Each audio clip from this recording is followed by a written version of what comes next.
championnat du monde d'endurance 2024 a pris fin le week-end dernier sur le circuit de Sakhir à Bahreïn avec les derniers titres qui étaient en jeu, notamment chez les pilotes et chez les constructeurs en hypercar, avec au final le titre pilote pour Kevin Estre, Lorenz Vanthoor et André Lotterer sur la Porsche Penske, et le titre constructeur qui est revenu à Toyota, notamment grâce à la victoire de Sébastien Buemi, Brandon Hartley et Ryo Hirakawa sur la Toyota GR010 numéro 8. Une fin de saison sur laquelle nous allons revenir dans ce nouveau numéro de Track Limit by Minerva Oil, le podcast d'Endurance Info. Et pour cela, je suis avec Thibaut Villemont qui vient tout juste de rentrer de Bahreïn et Laurent Mercier. Tous les trois, nous allons débriefer un petit peu cette finale et essayer d'élargir un petit peu l'horizon de notre débat sur la saison 2024 du WEC qui a pris fin donc le week-end dernier. Messieurs, bonjour. Une finale peut-être un petit peu moins excitante, on va y revenir dessus, que ce à quoi on s'attendait, mais il y a quand même eu un peu de suspense pour le titre constructeur, hein, surtout, puisque c'est vrai que le titre pilote, c'était très compliqué pour et le clan Toyota et le clan Ferrari pour aller déloger le trio Estre, Vanthoor, Lotterer, qui a donc fini par enfin coiffer cette couronne très attendue. Thibaut, toi qui étais à Bahreïn, est-ce qu'on peut dire que tout le monde est content au terme de ces 8 heures de Bahreïn? Salut à vous deux, salut à tous. Oui et non. Alors déjà, on a eu une finale moins excitante qu'attendue. On a eu quand même deux dernières heures absolument fantastiques à suivre. Après, il y a quand même eu beaucoup de suspense parce que tous les constructeurs ont rencontré, enfin, pour parler des trois ténors, des soucis. Et honnêtement, même Kevin Nash nous avouait il a vraiment eu peur parce qu'en début de course, la Toyota numéro 7 et la Ferrari numéro 50 brillent. On va y revenir, la Porsche numéro 6 passe, elle, totalement à côté de sa course. Et honnêtement, il fallait qu'ils fassent, je crois, 9e pour s'assurer du titre, quel que soit le résultat de leurs rivaux. Au final, ils font 10e, hein, après une pénalité. Donc, c'est quand même leur pire cours de l'année. Donc, il y a quand même eu du suspense. Par chance pour eux, encore une fois, leurs deux principaux, enfin, leurs deux uniques rivaux pour le titre pilote, savoir l'équipage de la Toyota numéro 7 et l'équipage de la Ferrari numéro 50 ont connu des déboires. On va dire que lors de la remise des prix, personne ne faisait la tête, ça c'est sûr. Porsche était quand même bien content de son titre pilote, voilà, un petit peu frustré forcément de ne pas avoir eu le titre constructeur, mais entre leur triomphe en IMSA, en WEC qui gagne quand même le LMGT3 et le Team Hypercar, donc le seul titre qui leur échappe, c'est le titre constructeur.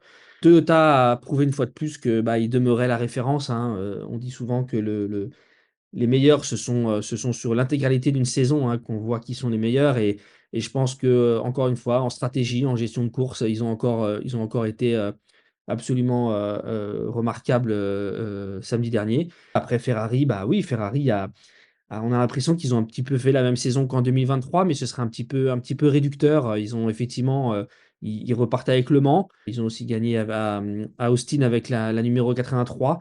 Donc oui, ils sont frustrés. Ils sont frustrés, mais bon, ils ont quand même gagné la plus belle, hein. Donc quoi qu'il arrive, de toute façon, leur année 2024 demeure réussie. Laurent, on attendait une lutte pour le titre constructeur, hein, surtout, puisque comme disait Thibaut, le titre pilote était quasiment joué. On a vu vraiment Toyota, encore une fois, être dans la maîtrise de sa course, même si il y a encore eu quelques petits avatars, notamment pour la numéro 7, hein, qui a baissé pavillon sur un souci technique, un souci de pompe à essence.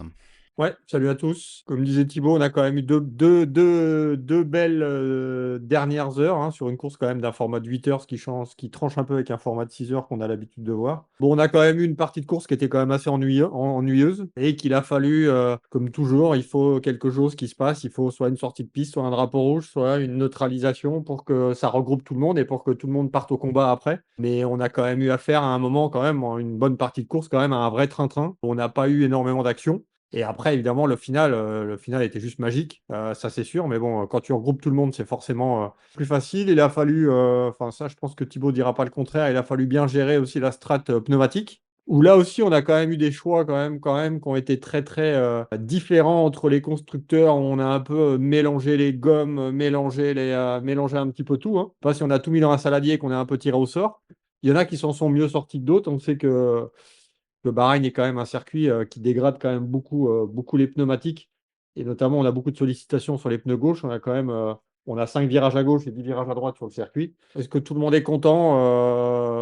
Ouais, je rejoins Thibaut aussi sur le sujet. On retiendra aussi que Ferrari a gagné Le Mans. Donc, c'est quand même la grosse de l'année.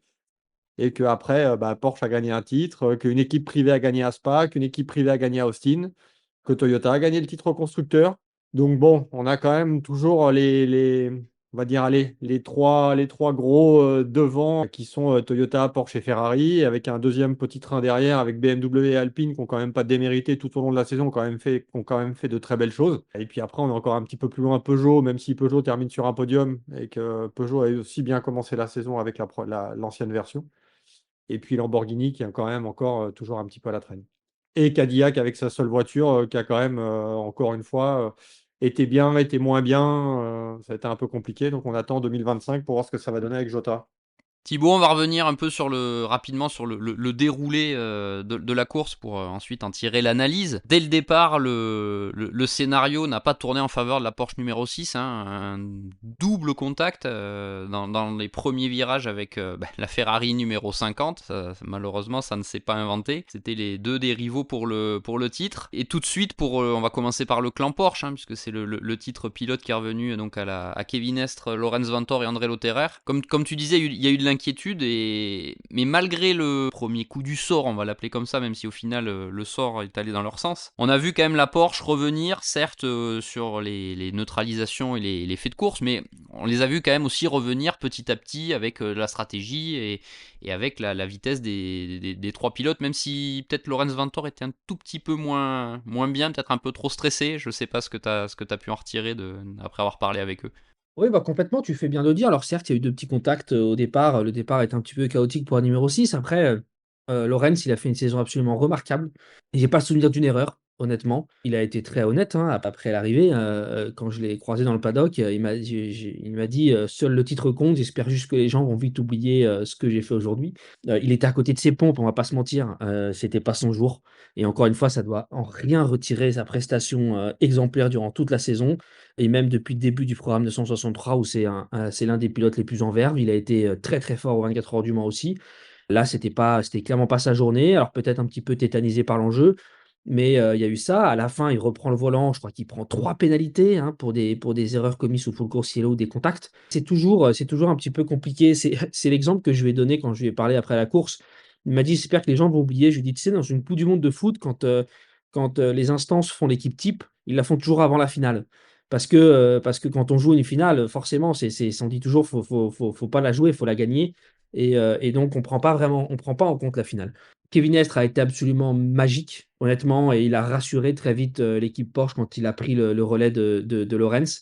Il a commencé à remonter et il a prouvé que tout allait bien sur la voiture et que tout était jouable. Et Kevin a réussi à revenir dans une position qui offrait le titre à son équipage, quel que soit le résultat des autres. André, honnêtement, André, il a fait du André et ça rejoint le podcast qu'on a fait la semaine dernière. Il méritait pas de se faire sortir de chez Porsche, clairement pas. Il apporte de la sérénité à cette équipe et à cet équipage. C'est un team player remarquable. Et honnêtement, la décision de s'en séparer a été prise il y a assez longtemps. Et en fait, j'ai l'impression que depuis, on peut prendre Austin, on peut prendre Fuji, on peut prendre ici, enfin à Bahreïn, il a été remarquable. Donc voilà, ouais, ils ont eu peur. Ils ont eu peur. Après, je tiens à saluer. En fait, le scénario a presque été conforme à ce que souhaitait Kevin. Le numéro 5 a fait une très, très, très bonne course. Et voilà, et s'il n'y a pas cette interruption de voiture de sécurité, peut-être qu'ils auraient été en mesure de.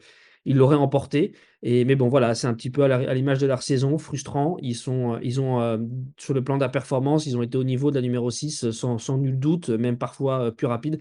Mais vraiment, ils ont pas été récompensés. Au final, ça se finit bien pour Porsche. C'était pas la course de l'année pour eux. Je crois que jusque-là, ils avaient fait une huitième place à Austin. Et sinon, c'était que des places dans le quintet de tête. Mais comme disait Kevin, ces points-là, ils n'en avaient pas besoin. On rappellera pour la statistique que l'équipage de la numéro 6 termine avec des points à chaque course, et c'est le seul équipage en hypercar dans ce cas. On redit, l'équipage marque des points du fait de la pénalité, on y reviendra rapidement après, de la Ferrari numéro 51 qui est pénalisée T'as tout dit. après l'arrivée. T'as tout dit. Ouais, t'as tout dit, et c'est pour ça que je persiste à dire que Leur titre, il n'est pas volé et je trouve que ça a été les plus réguliers et ils ont eu un rythme de champion, donc ils ont vraiment pas volé leur titre. En premier, deuxième, quatrième, deuxième, sixième, premier, dixième. Si on fait Voilà. le récapitulatif des résultats de la numéro Ça, c'est 6. même pas huitième, c'est sixième. Donc voilà, tu Ouais. vois, c'est Par assez exemplaire quand on sait que cette année, ils étaient 18 voitures en hypercar, hein. Je sais pas les gars si vous serez d'accord avec moi, mais sur ces deux dernières courses, aussi bien Fuji que Bahreïn, c'est quand même deux courses au niveau catégorie hypercar dans son ensemble. On a quand même pas mal d'abandons, hein. C'est vrai que tu fais bien de le noter. Alors, on sait à quel point, avec peut-être le sable, la chaleur, Bahreïn est compliqué. Mais après, voilà, de toute façon, les sports mécaniques, c'est pas une science exacte. Et on a pu le voir avec la GR010, qui est quand même une voiture bien éprouvée et qui a eu des petits soucis ici. Il y a Peugeot qui a laissé une voiture, la 94. BM. Ouais, il y a BM, La il y a eu Lamborghini. Ferrari pendant les essais libres. Il n'y a personne qui a vraiment été épargné et tu fais bien de noter et ça prouve que c'est aussi pour ça qu'il se passe souvent pas mal de choses à Bahreïn. C'est quand même pour la mécanique, c'est pas facile. La catégorie hypercar, quand même, depuis qu'elle a été lancée, on a quand même des voitures qui sont quand même fiables. On sait que c'est pas des voitures qui sont faciles à faire fonctionner quand même. Et que donc, c'est quand même positif d'avoir des voitures fiables. Mais ça n'empêche que par moment, comme dit Thibaut, bah, c'est pas une science exacte, hein. Donc bon, parfois, ça arrive que ça ne matche pas. Thibaut, on va peut-être faire un tout petit mot de la numéro 5 plus en détail, puisque c'était quand même la dernière course de Fred Mako sur cette Porsche numéro 5. Fred a été encore dans le coup, hein, comme toujours. Matt Campbell également a été encore impressionnant. Tu disais que là, c'était un peu la malchance, et c'est là aussi peut-être un petit peu dommage que cette association s'arrête. Oui, c'est sûr. Après, comme on le disait, et contrairement, loin de moi l'idée de taper sur certains de nos confrères, mais la situation n'est pas la même que pour André, hein. Fred Mako a décidé de lui-même de quitter Porsche. Et c'est bien ce que Porsche a dit. Donc, il a fait du très bon boulot. Ils avaient un bon équipage avec Matt Campbell et Michael Christensen. Ça n'a pas voulu sourire cette année. Il y a eu des petites erreurs commises sur la stratégie. Il y a eu des petites erreurs de pilote. C'est un petit peu une chance qu'a eu Porsche cette saison et Porsche ne s'en cache pas. En fait, tous les malheurs ont touché une voiture. Je ne parle pas forcément à Bahreïn qui, au final, a fait un peu figure d'exception. Mais à chaque fois, tout est tombé sur la numéro 5. En tous les cas, c'est chouette de voir Fred terminer son aventure avec Porsche sur le podium. Ils ont quand même fait un beau voyage ensemble. Il a gagné Le Mans GT Pro, il a gagné Nürburgring, il a vraiment gagné des belles choses. Et voilà, c'était une façon de dire au revoir. Il y a quand même des gens qui l'apprécient dans cet effectif et qui sont vraiment désolés de le voir partir, autant pour ses qualités de pilote en course, pour ses qualités de metteur au point. Les deux autres vont continuer, donc Michael Christensen l'année prochaine en WEC avec Julie Andlauer et Matt Campbell, lui, va faire l'IMSA et quasiment la totalité du WEC, hein, tout comme Mathieu Jaminet, en fait. Ils vont faire, je pense, 5 ou 6 courses sur 8. Mais bon, encore une fois, il y a un moment, on s'est dit, est-ce que la numéro 5 va pas vaincre ces vieux démons et enfin gagner? Les voitures de sécurité en ont décidé autrement en remettant des voitures qui étaient jusque-là retardées, en leur permettant de revenir dans la lutte pour la gagne. Thibaut, on va passer à Toyota. Toyota donc qui conclut sa saison par une victoire, hein, sur ses 8 heures de Bahreïn, et qui empoche donc la couronne constructeur, que souvent on place comme la plus convoitée. Et ça en est fallu de 2 points. Et si on regarde quand même au bilan de la saison, Toyota devance Porsche 5 fois sur 8 dans les courses. Donc le titre n'est pas du tout immérité pour le constructeur japonais, qui poursuit sa série d'invincibilité, hein, au classement constructeur. Thibaut, une course frustrante dans un sens, puisque le titre pilote, qui a quand même été un temps un tout petit peu en vue pour la numéro 7, au vu du déroulé de la course, avant que la mécanique ne s'en mêle. Mais au final, la course quasi parfaite de la numéro 8 donne ce titre et efface un peu, j'imagine, la déception de la perte du titre pilote. Et Toyota a Oui, montré totalement. sa science de la course, hein, tout au long de Ouais. ces 8 heures. Et comme tu dis, après le titre pilote, honnêtement, il aurait fallu un cataclysme pour qu'il le décroche. Donc, disons qu'ils peuvent avoir, en fait, ils peuvent nourrir peut-être un petit peu de regret au vu de la course catastrophique de la numéro 6. Bien évidemment, quand il y a une chance mathématique, tout le monde la joue, y compris l'équipage de la Ferrari numéro 50, mais je pense qu'ils avaient quand même plus en vue le titre constructeur. Comme tu dis, tu fais bien de noter le nombre de fois où ils ont terminé devant Porsche. Je crois que c'est la seule équipe, hein, qui a gagné 3 fois cette année. Victoire à Imola, victoire à Sao Paulo et victoire à Bahreïn pour la finale, puisque au quota il marque certes 25 points, mais la victoire est revenue à la Ferrari numéro 83. Bah, c'est tout comme je disais, le titre pilote est mérité pour la 6, le titre constructeur est amplement mérité pour Toyota, qui a perdu Le Mans en des circonstances un petit peu aussi particulières. Donc, ils ont réussi à se remobiliser. Ils ont eu une course compliquée parce que voilà, Sébastien Buemi, qui avait pris un super départ, s'est fait percuter par une Corvette. Et en fait, aujourd'hui, avec cette BOP qui vraiment qui fait que quasiment toutes les voitures ont la même vitesse de pointe, et la Toyota, elle est quand même très très bridée par rapport à pas mal de ses rivales de par son niveau de performance. En fait, elle se retrouve sans puissance, sans une excellente vitesse de pointe, et elle a beaucoup de mal à ce qu'on appelle, je suis désolé, j'arrive pas vraiment à trouver un mot en français, c'est ils ont plus de raceability.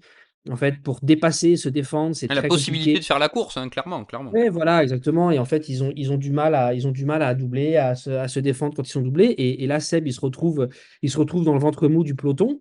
Et malgré une bonne pointe de vitesse, bah, il parvient pas à remonter. Il n'arrive pas à doubler. Il se retrouve derrière une BMW comme à Imola. Et il n'arrive pas à faire le gap. Il n'arrive pas à faire le nécessaire pour réussir à la passer parce que voilà, la BOP fait que bah, ils n'arrivent plus à se battre et que toutes ces voitures aujourd'hui ont quand même une vitesse de pointe qui est assez similaire. Donc après, au fil de la course, c'est l'avantage à Bahreïn, c'est comme il y a une dégradation de pneus, les gens arrivent à se doubler parce que ils ont des pneus plus neufs que la concurrence, donc ça c'est chouette. Mais sur d'autres circuits, c'est pas le cas, notamment 24 heures du Mans. En tous les cas, il s'est retrouvé dans le ventre mou du peloton, ça a été compliqué. Et ça a permis au groupe de tête de partir. Après, ils ont fait une stratégie fantastique. Honnêtement, c'est les seuls qui ont pensé, sous régime de voiture de sécurité, à refaire un splash. Ils se sont arrêtés à deux reprises, au 181e tour, au 185e. Donc, simplement 4 tours après, pour maximiser leur potentiel de fin de course. Ils ont aussi réussi à garder plus de pneus que la concurrence. Peugeot a fait de même, on y reviendra plus tard. Et ils se sont retrouvés, en fait, Sébastien Buemi, à la fin, tout le monde dit, mais il a volé. Ouais, il a volé. Lui-même dit qu'il a peut-être fait un des plus beaux relais de sa carrière. David Fleury disait la même chose. Mais en fait, ils ont eu l'intelligence de repartir en fait, pour deux relais de 25 tours en fin de course avec des pneus neufs. Le premier avec aussi les deux pneus de qualif, mais avec des pneus, des pneus frais. Et ça a fait la différence. Il était intouchable. Il était intouchable. En plus, voilà, grande forme. Il est parti le couteau entre les dents. Il avait vraiment envie d'offrir le titre à cette équipe parce que voilà, ça a été une saison qui a été dure pour Toyota. Et comme il disait, bah, on a un peu remis l'église au milieu du village. Et c'est clairement, ils ont prouvé que c'était en exploitation, en stratégie. C'était encore les meilleurs. Et là, le choix, même certains de leurs concurrents le reconnaissaient samedi. Bah, ils ont fait quelque chose où voilà, nous, on est passé à côté. On n'y a pas pensé. Moi, je trouve que c'est amplement mérité. La victoire, elle est belle, elle est pleine de panache. Bravo à eux, bravo à Sébastien Buemi qui a été assez monstrueux cette semaine. Toyota demeure l'unique champion constructeur et hypercar à ce jour. Et on leur a beaucoup reproché de ne pas savoir gagner face à la concurrence. Bah là, on peut quand même pas dire qu'il n'y en avait pas, parce qu'il fallait se débarrasser de tous les noms qu'on connaît. 18 voitures dans la catégorie Rennes, donc chapeau. Ça leur rendra pas Le Mans, clairement pas. Mais voilà, ils repartent avec un titre. Il y a encore du chemin à faire, mais aujourd'hui, le titre de champion du monde, c'est plus qu'un lot de consolation. Chapeau à eux, c'est amplement mérité et il faudra encore compter sur eux l'année prochaine, même si forcément la voiture a peut-être un potentiel de développement moindre que ses rivales parce qu'elle est plus vieille. Mais sans nul doute, ils seront là. On peut s'attendre à des évolutions notables sur la GR010 ou ça restera contenu, on va dire, où il n'y a pas encore trop de visibilité sur ce point. Non, chez Toyota, il n'y a pas trop de visibilité parce que forcément, ils ont des petits domaines à améliorer. On peut toujours améliorer une voiture, même si elle a 20 ans. Aujourd'hui, il y a toujours cette discussion où c'est la FIA et la CO qui décident d'accorder les jokers ou non. Et quand on prend le règlement de manière stricte, il n'y a presque pas de raison de leur accorder de jokers puisqu'ils ont gagné. Sauf que bon, Ferrari aurait dû gagner Imola, Ferrari aurait dû gagner Spa, Ferrari a gagné Le Mans, et on leur a accordé un joker. On sait tous pourquoi, on l'a expliqué, en cours de saison. Donc, c'est sûr qu'en fait, on a l'impression qu'il y a un petit peu de poids de mesure. Il ne faut pas s'attendre dans tous les cas à une révolution et voilà, tout n'est pas, David Vaughan nous disait que tout n'est pas encore, acté, définitivement, mais il ne faut pas s'attendre à de révolution chez Toyota. Et un petit mot sur la numéro 7, Nick De Vries, Kamui Kobayashi et Mike Conway. Bon, encore, c'est un peu comme chez Porsche, hein, c'est la 7 a encore eu un souci. Cette fois, Ouais, la ouais. pompe à essence. Ça fait peut-être partie des choses à améliorer un petit peu chez Toyota.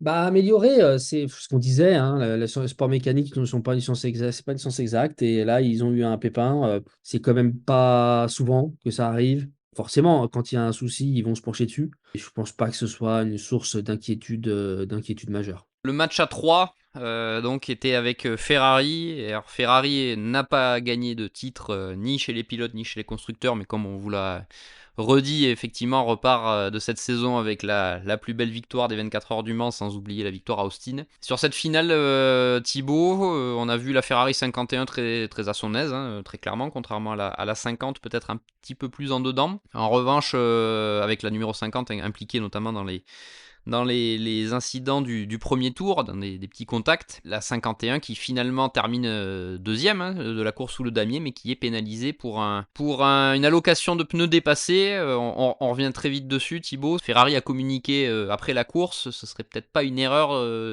si flagrante que ça. Si. Oh, ça en est une, ça en est une. En toute honnêteté, on peut prendre le problème dans tous les sens. Il y a eu une erreur de commise. Donc maintenant, ils peuvent essayer de chercher des excuses. Il n'y a pas de problème et je les blâme pas, quoi que ce soit. Je suis pas dans le secret des dieux, mais ils ont 26 pneus. Voilà, il s'avère que ça a été un espèce d'imbroglio avec les pneus utilisés pour la mise en grille. Il y a eu une erreur de commise. Voilà.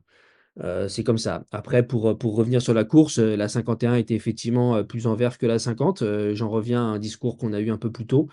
Bah voilà, la 51, elle est aux avant-postes très rapidement, la 50 l'est pas. Et c'est là où aujourd'hui on voit qu'en fait les qualifications et le départ sont de plus en plus importants, de par cette BOP qui égalise le niveau des autos plus encore en vitesse de pointe. Et dès que vous êtes englué dans le ventre mou du peloton, vous peinez à doubler des voitures qui sont moins perfos que vous et vous perdez un temps fou. C'est ce qui est arrivé à Sébastien Buemi après s'être fait taper par la Corvette. Et voilà, la 50 a été un petit peu dans le même, dans la même situation, d'autant qu'ils ont endommagé leur capot avant, qu'ils ont dû changer. Donc voilà, après, bah, la 51, c'est pareil, un petit peu comme la Porsche numéro 5. On a longtemps pensé que la victoire se jouerait entre la 51, la 5 et la Porsche Jota numéro 12. Et la voiture de sécurité a remis un petit peu, a rebattu les cartes, pardon. Donc ils ont fait pour le coup une très belle course à 51. Autant la 50 est vraiment passée à côté, autant la 51 a vraiment bien roulé. Ils ont pas eu de réussite, ils ne sont pas passés à côté. Ce qui est sûr, c'est qu'en tous les cas, ils ont été bien plus performants à Bahreïn qu'ils ne l'ont été l'an dernier. Ils ont eu un vrai rôle à jouer. Donc ça prouve aussi les progrès faits par Ferrari. Et à les écouter, les bénéfices de ce kit Evo qui a été greffé à Sao Paulo. En soi, la course, elle est pas si mal. Ils auraient pu l'emporter. Et derrière, honnêtement, pour les titres, c'est pareil. Il aurait fallu un cataclysme pour qu'ils en décrochent un des deux. Derrière le trio maître, on va l'appeler comme ça, de cette saison, Toyota, Porsche, Ferrari, il y avait une lutte pour la 4e place du championnat constructeur qui était assez intéressante entre Alpine, BMW et dans une moindre mesure Peugeot. Alpine qui décroche donc cette 4e place finale au classement constructeur grâce à une nouvelle prestation encourageante de la 424 avec une 4e place à l'arrivée de cette finale. Paul Louchatin, Ferdinand Habsburg et Jules Gounon qui terminent donc au pied du podium. Laurent, c'est dans la droite lignée de ce qu'on a vu sur les dernières courses de la LMDH française. Ça valide, on va dire, la deuxième partie de saison plus qu'encourageante des Bleus. Plus qu'encourageante, c'est le moins qu'on puisse dire, hein, parce que si tu regardes, tu dis quatrième place, ce qui est vrai. Et si tu regardes les trois qui sont devant, c'est pas la première saison de la voiture, contrairement à l'Alpine. Franchement, ça finit quand même sur les chapeaux de roue, c'est clair. Il y a que Sao Paulo qui a été un peu compliqué. Bon, on parlera pas du Mans. Après, le Mans, Sao Paulo était un peu compliqué, parce que je crois qu'ils avaient ramené que 2 points. Mais après, ça a plutôt pas mal enchaîné. Kota, Fuji s'est monté en puissance. Bahreïn, ça continue de monter en puissance. Et c'est quand même de bon augure pour la suite.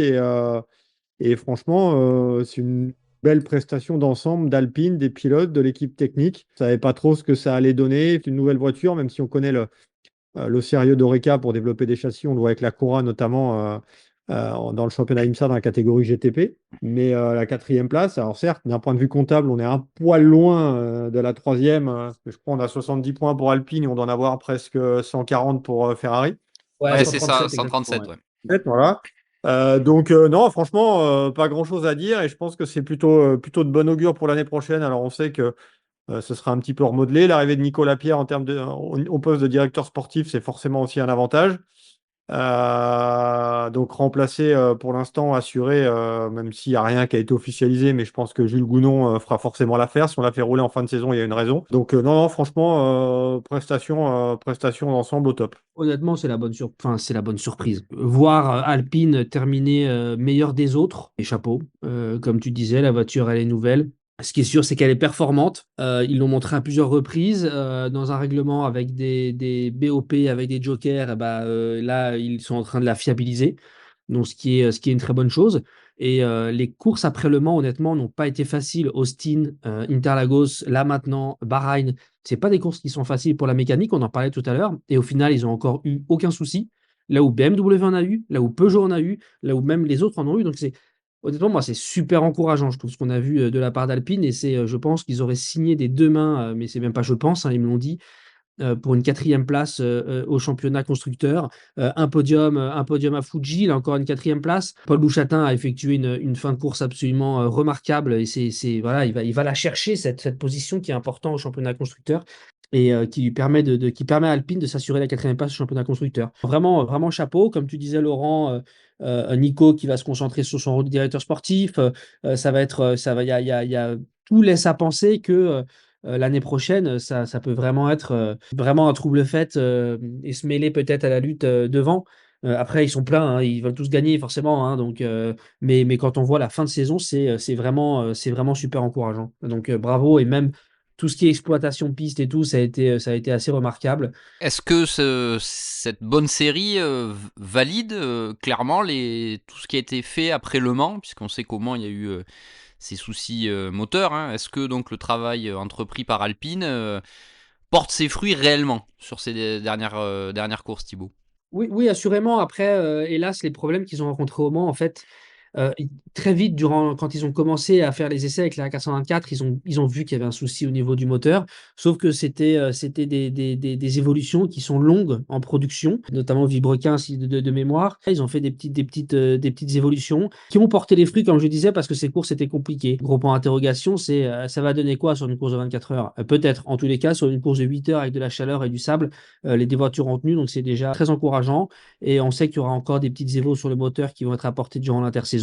Donc oui, en tous les cas, ce qui est sûr, c'est que le travail a porté ses fruits. Et ce qui est bien, c'est à quel point, moi j'ai en souvenir le discours de Bruno Famin et de Philippe Sino à la suite du double abandon en 24 heures du Mans.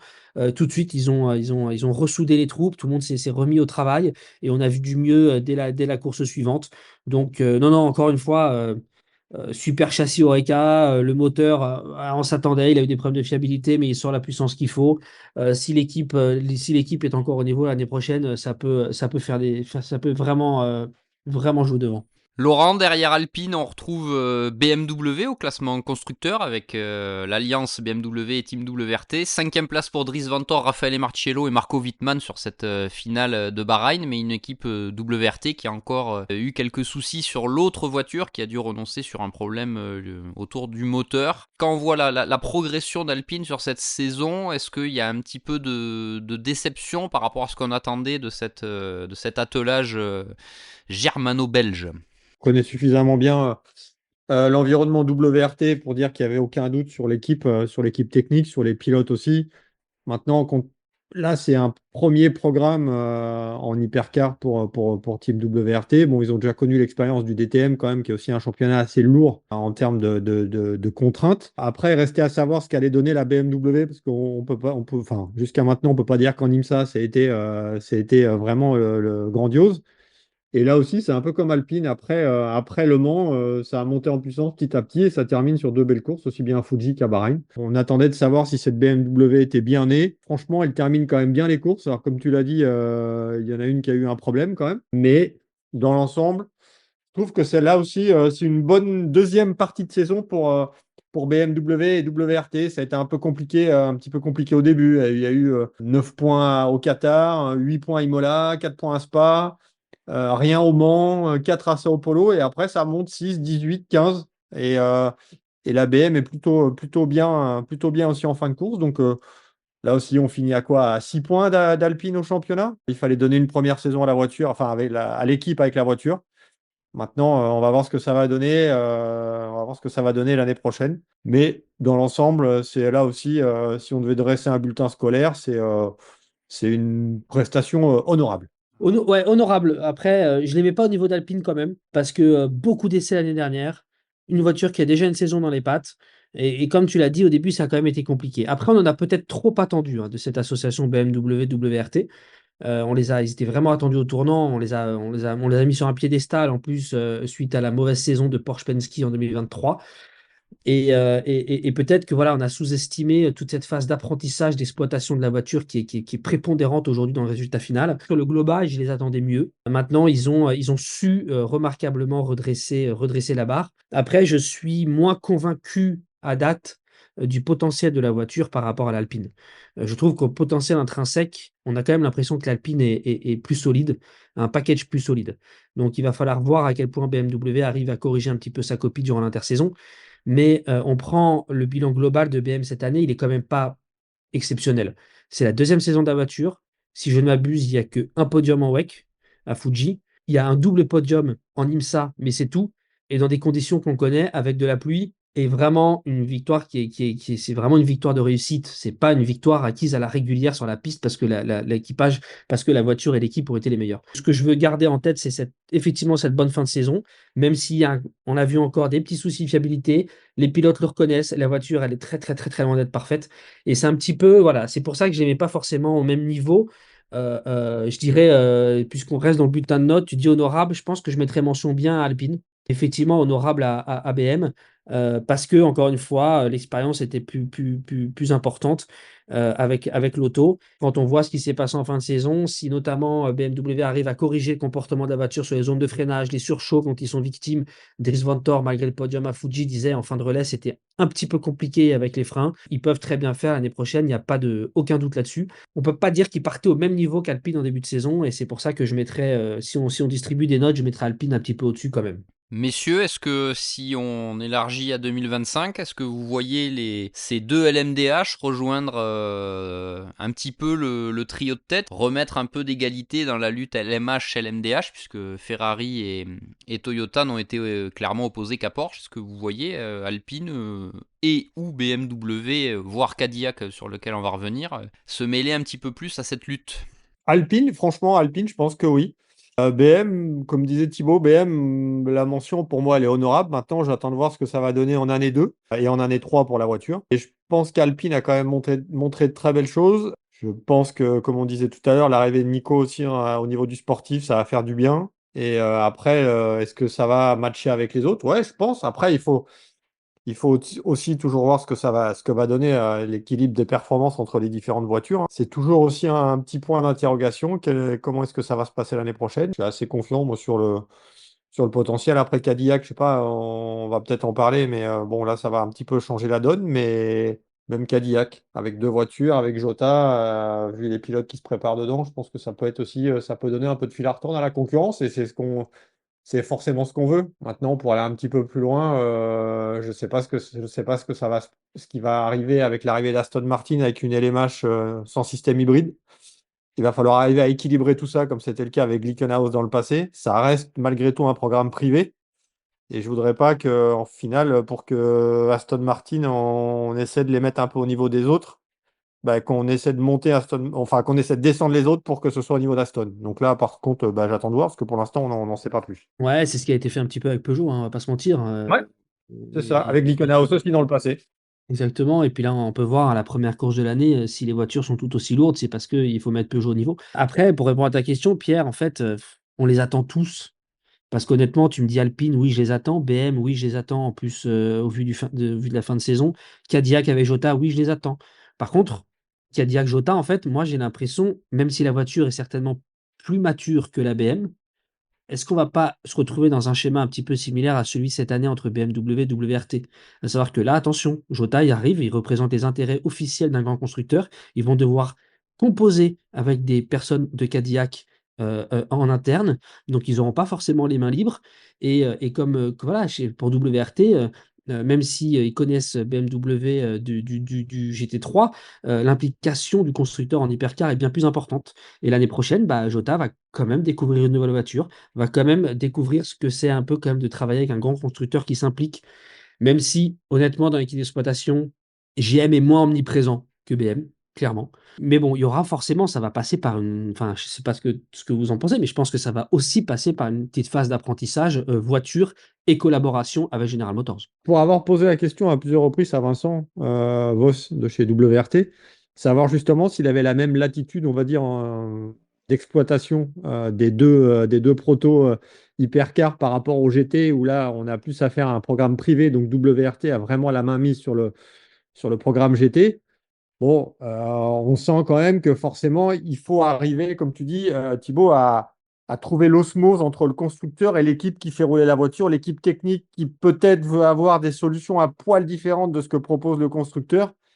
Et ça peut amener quelques débats et quelques discussions. Et là-dessus, c'est sûr que je pense que je suis d'accord à 100% avec l'histoire. Je pense que Cadillac, General Motors, c'est un peu moins présent que peut l'être BMW, notamment avec WRT.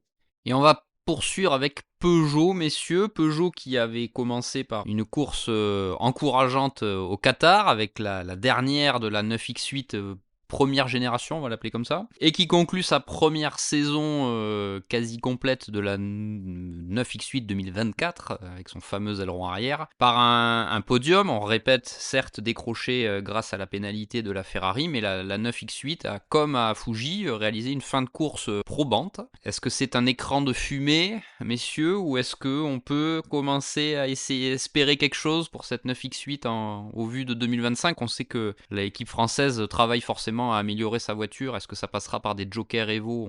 On verra déjà s'ils nous le disent. Qu'est-ce que vous retirez de la dernière course de la 9X8 2024? Bah, moi déjà, c'est un petit peu ironique puisque de toute façon le podium leur tendait les bras au dernier tour au Qatar et ils ont eu un souci, il leur a échappé. Et là cette fois-ci on leur a un petit peu volé. Alors petit coup de gueule.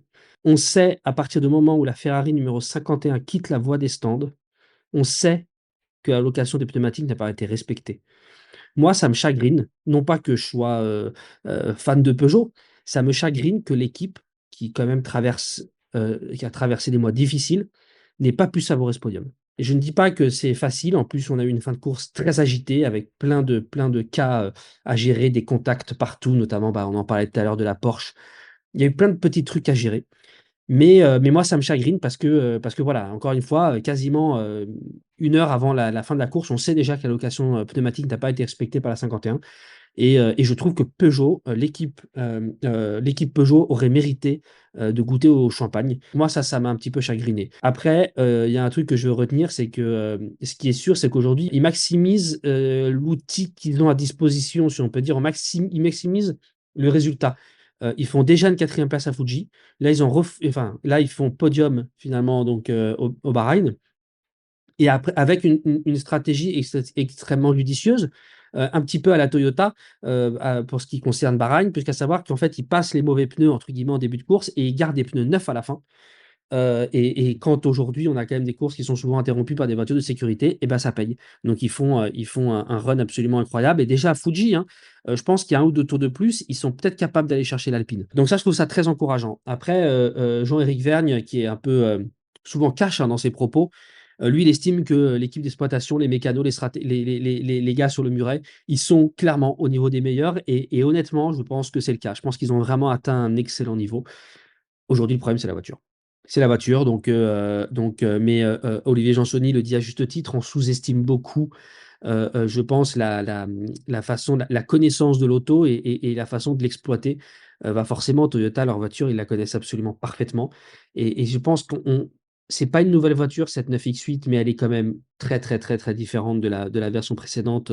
On va pas revenir dessus. Et je pense que durant toute la saison, autant au niveau des réglages qu'au niveau des pneus, l'équipe a appris, la voiture elle a été développée en un temps vraiment très très rapide. Même durant leur séance d'essai, ils avaient plus de temps. Donc en fait, ils mêlaient test perfo et test fiabilité parce que le niveau de fiabilité n'était quand même pas extraordinaire l'année dernière.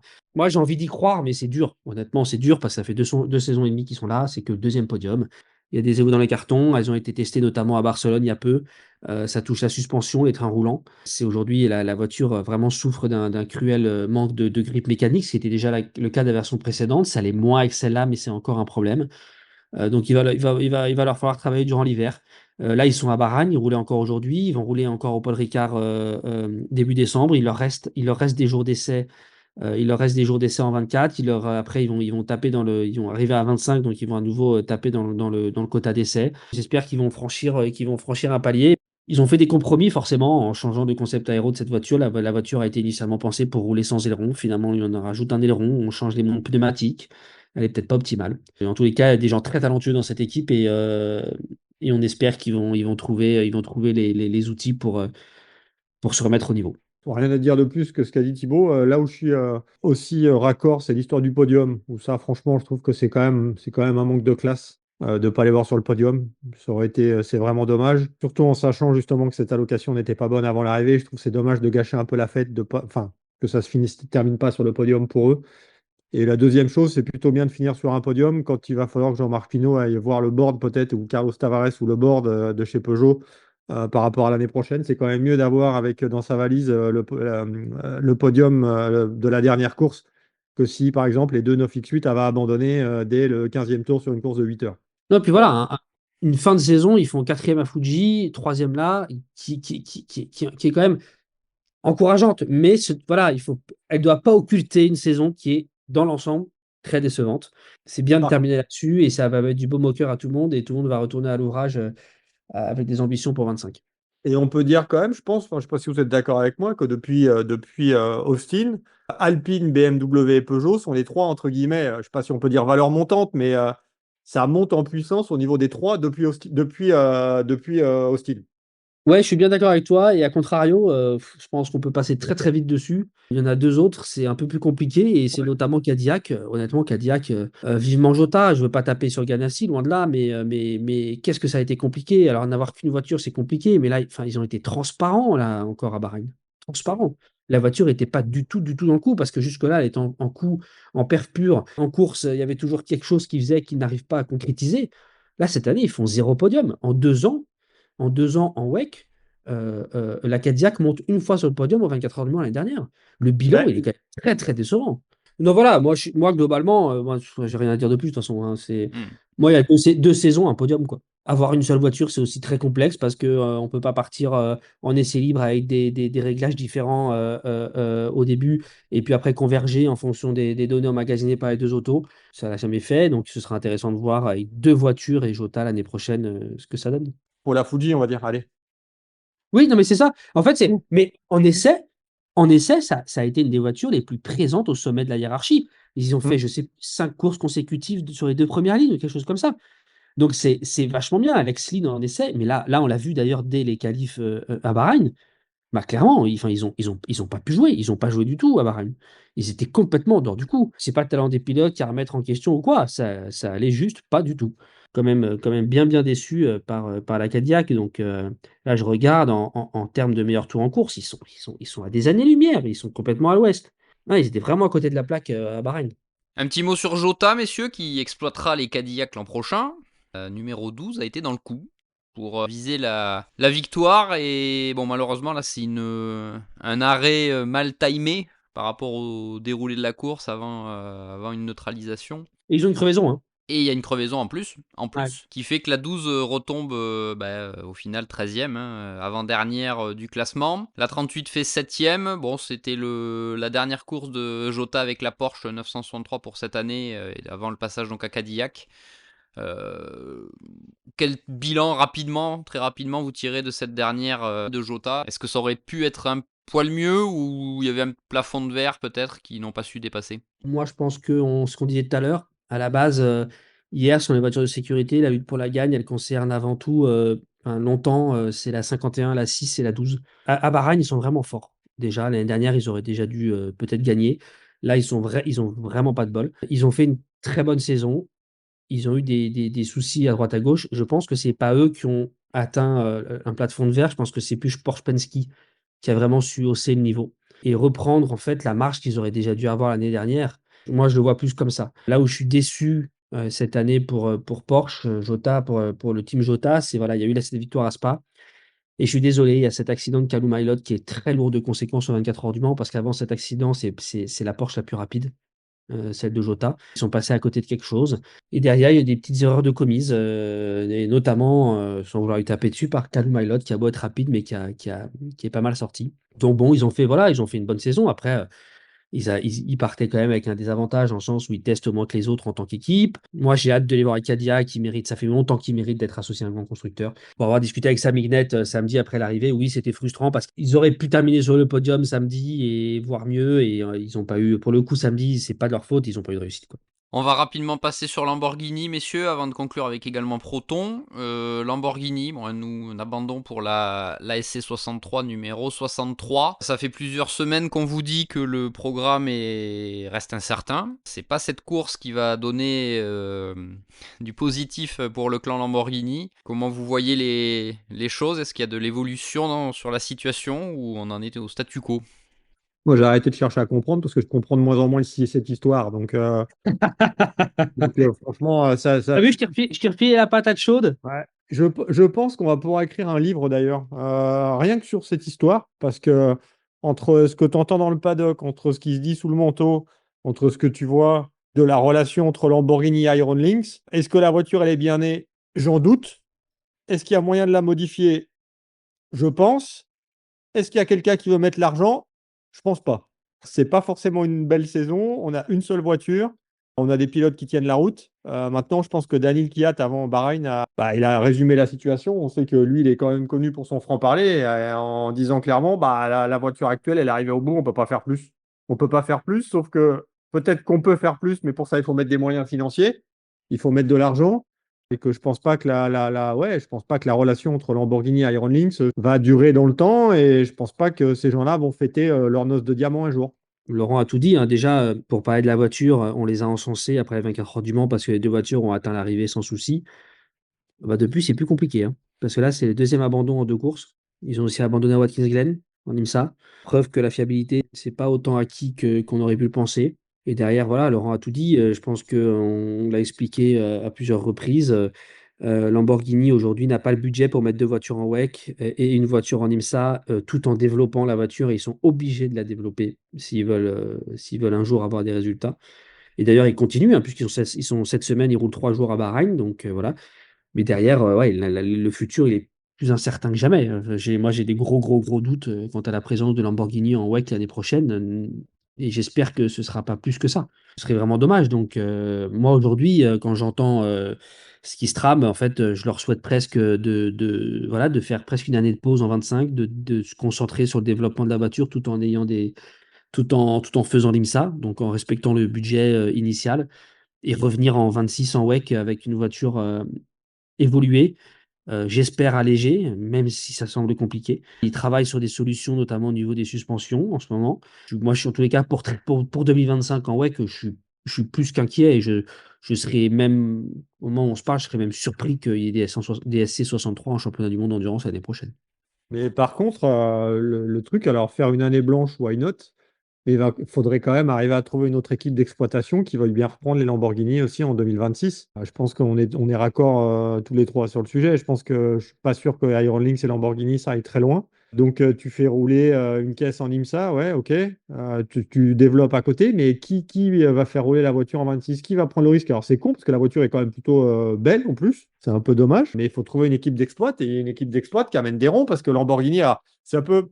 Je pense que pour les lecteurs, ça peut paraître assez incongru de dire ouais, mais Lamborghini n'a pas d'argent. Le truc, c'est que Lamborghini n'a pas spécialement les mêmes moyens que pouvait l'avoir dans le passé un constructeur comme Audi pour faire partie du même groupe ou Porsche encore en ce moment. Oui, oui, complètement. Tu vois, parce que Ils vendent des voitures, mais c'est pas un gros constructeur. Non, et puis il y a 10 ans, Lamborghini Squadra Corse, ça commençait. Donc c'est quand Mm. même un département il y a un petit département course pour être allé à Sant'Agata Bolognese chez Lamborghini Squadra Corse.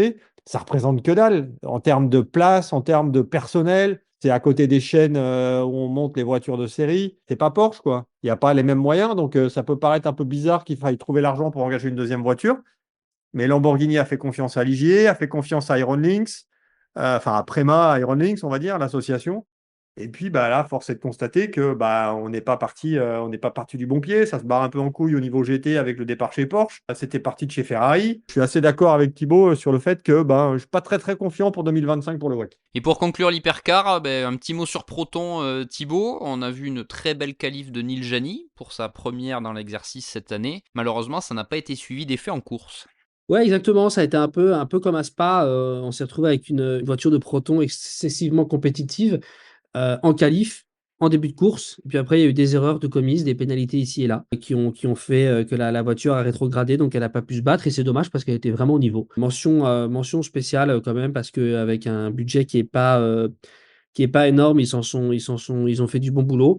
Mais tout comme BM, hein, on ne sait toujours pas ce qu'ils vont faire l'année prochaine. 0, 1, une, deux voitures, l'incertitude est de mise à l'heure où on se parle. Jamais je saluerai assez ces équipes comme Jota ou Proton qui ont eu l'audace de se lancer en tant que privé. Excusez-moi, je ne mets pas la Ferrari numéro 83 dans le même, Oui, dans le même dans le sac. même. Ouais. Voilà. Donc bravo à eux, c'est très courageux, c'est des concessions financières assez colossales. Et rien que pour ça, il mérite d'être salué. Et voilà, comme ils l'ont montré à Spa, bah, des fois, ils arrivent, malgré le fait qu'ils ne roulent jamais en essai, ils arrivent à se montrer et titiller les ténors. Et on peut peut-être rappeler que la règle pour l'année prochaine pour les deux voitures ne concerne pas les équipes privées, hein. Non, non, bien sûr, bien sûr. C'est de toute façon, ils y participent même, puisque c'est pareil, hein, si Lamborghini mettait une voiture avec Ironix, une voiture avec une autre équipe, ce serait possible, hein. Donc, Ouais. c'est deux voitures par constructeur, tout confondu. Pour conclure ce podcast, messieurs, on va rapidement passer sur le LMGT3 puisque la catégorie avait déjà connu ses champions. C'était un résultat plutôt honorifique à aller chercher sur cette finale de Bahreïn. Et si Vista F Corse a fait un début de saison très compliqué, les deux dernières courses ont souri au Ferrari 296 GT3 puisqu'après la 54 à Fuji, c'est la 55 qui s'impose avec notamment François Heriot au volant, le pilote français. Au vu de ce qu'on a vu sur ces dernières courses, les Ferrari ont su revenir dans le match et c'est une belle récompense pour François. Laurent. Ah bah c'est sûr que la Bretagne, autant la Bretagne a brillé en ELMS avec François Perraudot et elle a brillé en WEC avec François Heriot. Donc ouais, non, franchement, une belle finale. Bon, après, dire quand tu roules avec Alessio Rovera en pilote de pointe dans une Ferrari, je pense que de toute façon, t'as quasiment pas meilleur client. Donc ouais, une belle fin de saison. On sait que le début de saison, d'une façon générale, a été un peu compliqué pour la balance de performance. Je pense qu'elle l'est encore quand même pour au moins deux marques en fin de saison. Mais ouais, on finit sur les chapeaux de roue du côté de chez F Corse qui a vraiment la vista. Ça a été facile, mais bon, je la sors quand même. Elle est magnifique. Non, et puis voilà, puis on a toujours dit depuis le début de la saison, hein, les résultats dans cette catégorie sont très dépendants des performances du pilote bronze. Et François Heriot a effectué une super fin de saison. C'était sa première saison en GT et il a vraiment voilà, une pole, une victoire. Ils auraient même déjà pu y arriver à Fuji. Et comme tu disais, Pierre, c'est l'autre voiture qui allait l'emporter. Donc, non, non, c'est super encourageant pour la suite. Et vraiment, la victoire, ils l'ont pas volée. Et puis Corvette TF qui n'a pas eu non plus une saison excessivement facile, qui fait un double podium, C'est ça. Ouais, 2 et voilà, 3. qui termine bien. C'est la seule course où on n'a pas vu Montet de la saison. Ouais, parce J'étais que la meilleure, je crois, est finie cinquième, la 91. ouais, ouais, La voiture qui est championne doit finir un peu plus loin, mais c'est sûr, comme tu l'as dit, le bronze est quand même primordial sur le dossier. ouais. Je trouve qu'il y a quand même beaucoup. Il y a quand même des disparités entre les pilotes bronze sur les voitures.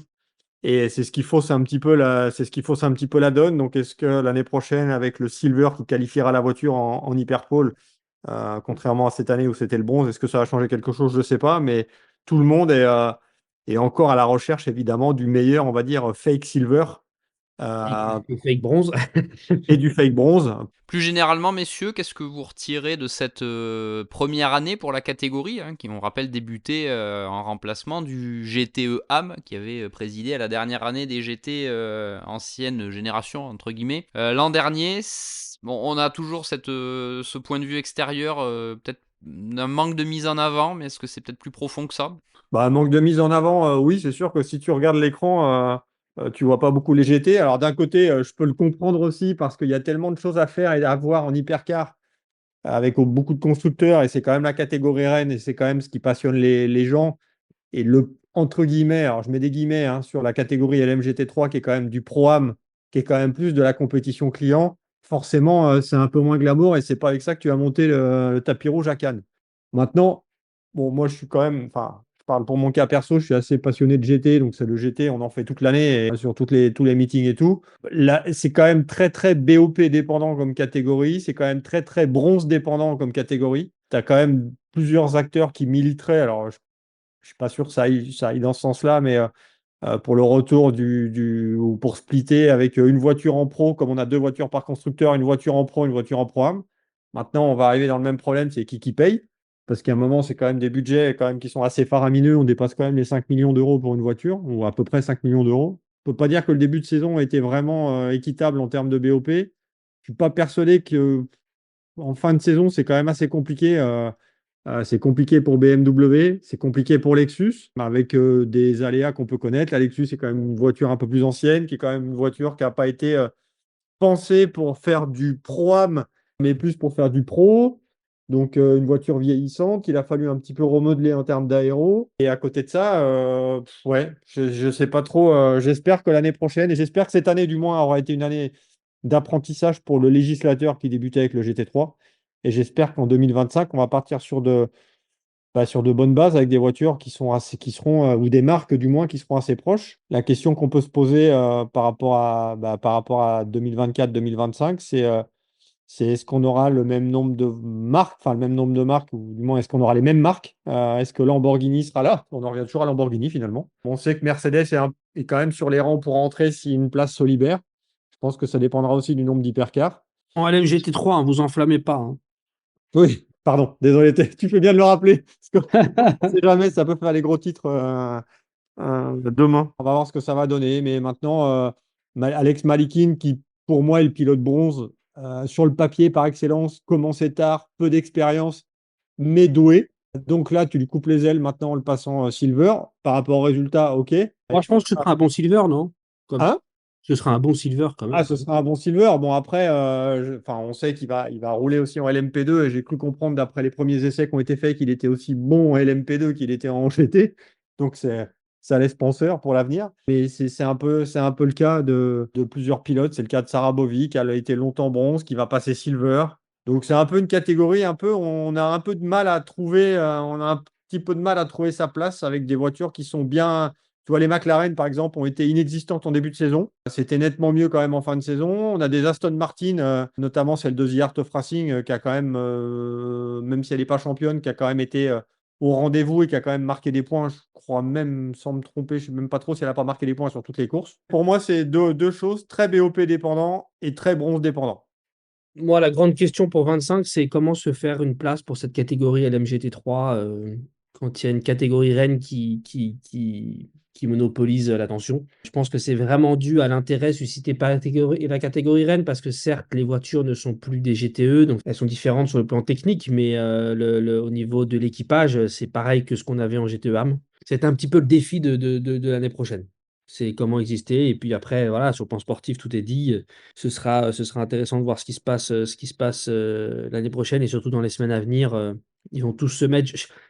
J'ai tendance à penser qu'au vu du déroulé de la saison, sans vouloir leur faire offense, pardon, les Kimura, les Koizumi, je pense qu'on en verra moins l'an prochain parce que les équipes savent très bien que s'ils veulent aller glaner des résultats, il leur faut des bronzes d'un autre niveau, il leur faut des Alarty, il leur faut. Alors voilà, tu parlais de Malikin, on peut parler de Bovy, il y a Serge Chahine, faut vraiment un bronze solide. On le sait, c'est pas. Par exemple, je prends l'exemple de Koizumi, il avait du mal à ne pas prendre un tour, de ne pas se prendre un tour sur ses relais, donc derrière sur ses équipiers, c'était compliqué. Mais notamment, voilà, TF Sport, c'est encourageant, on vous l'a déjà dit. Ben Keating va débarquer chez TF, donc déjà TF va pouvoir s'appuyer sur un bon bronze. Et voilà, ce sera intéressant de voir le reste. Chez Iron Dems, on sait qui ce sera Célia Martin, ça a été annoncé. Donc voilà, je pense que j'ai tendance à croire que le niveau du contingent de pilotes bronze l'année prochaine va augmenter d'un cran. Mais il y a quand même un truc qui fait peur quand même un peu en LMGT3, c'est le coût. Et c'est certain, Parce c'est que, certain. ok, il faut trouver le meilleur bronze, mais le problème, c'est que le meilleur bronze, lui, sait il fait partie du meilleur bronze parce que tout le monde l'appelle. Sauf que si c'est le meilleur bronze, lui, va pas vouloir mettre le pognon qu'il va falloir. Parce qu'il dit, alors, attends, vous me voulez? Bah ouais, ok, d'accord. Bien sûr. Tu vois, et c'est là où ça va être un peu, c'est là où c'est un peu pervers parce que si tu veux mettre un bon bronze, tu mets un Stéphane Lemray dans une GT3, il ira très vite. Par contre, Stéphane, il va pas t'amener 3 millions d'euros. Bah, c'est l'histoire de la compétition pro-am, hein, ça a toujours été comme Ouais. ça, mais c'est sûr qu'on s'est retrouvé parfois avec des années où, quand on connaît la part prépondérante prise par le bronze sur le résultat, on se retrouve presque à payer des bronzes plus que des pros, parce que tout le monde veut attirer dans ses filets le meilleur bronze, et cette année, bah, il s'est avéré que c'était largement, je pense, Malikin. L'année prochaine, ce sera intéressant de voir, parce que Malikin donc, ne sera plus en WEC, hein, en toute logique. Et ce sera notamment intéressant de voir avec Ben Keating qui débarque et j'espère qu'on continuera à avoir un Ahmad Al-Arti qui a largement sa place. Et après, on va pas se mentir, hein, c'est un championnat du monde, hein. Donc, c'est sûr qu'effectivement, il y a ce facteur financier qui compte, mais moi, c'est des bronzes comme ça que j'ai envie de voir. Ça reste des. Et déjà, si on a que des bronzes comme ça, je pense que le spectacle, il va sacrément changer. Donc, même si cette année, Manthey a dominé de la tête et des épaules, euh, la voiture était bien, l'équipe était bien, les équipages étaient bien. Ils avaient clairement la recette parfaite. Mais je sais qu'on attend, je pense que du côté notamment de TF, l'équipage de Ben Keating va être très fort. C'est sûr que quand tu regardes la catégorisation de pilotes pour 25 au niveau des pilotes bronze, c'est vrai que je suis d'accord où il faut que tu trouves les meilleurs bronzes.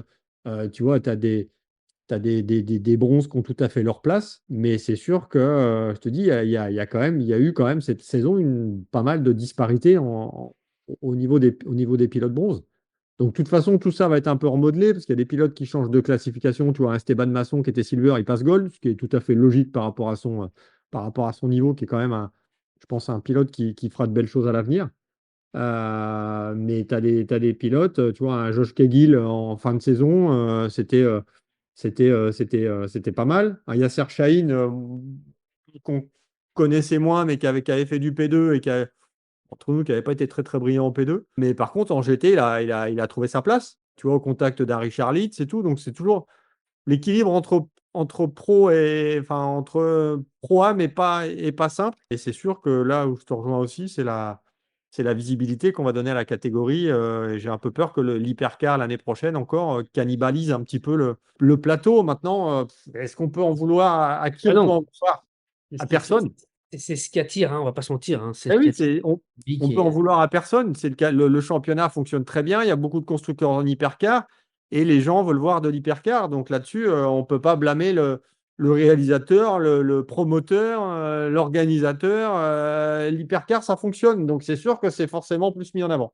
Non, puis voilà, par contre, pour conclure, je pense, ce podcast, tu fais bien de parler d'Esteban Masson durant la remise des prix. C'est Julien Joueur qui s'est vu décerner la révélation de l'année. Bon, moi, j'ai pas attendu 2024 pour connaître le talent de Julien Ah, Joueur. Je suis désolé, je suis un peu sarcastique. Mais pour moi, la révélation de l'année, c'est Esteban Masson. C'est je suis Esteban d'accord. Masson qui vraiment a fait une saison exemplaire.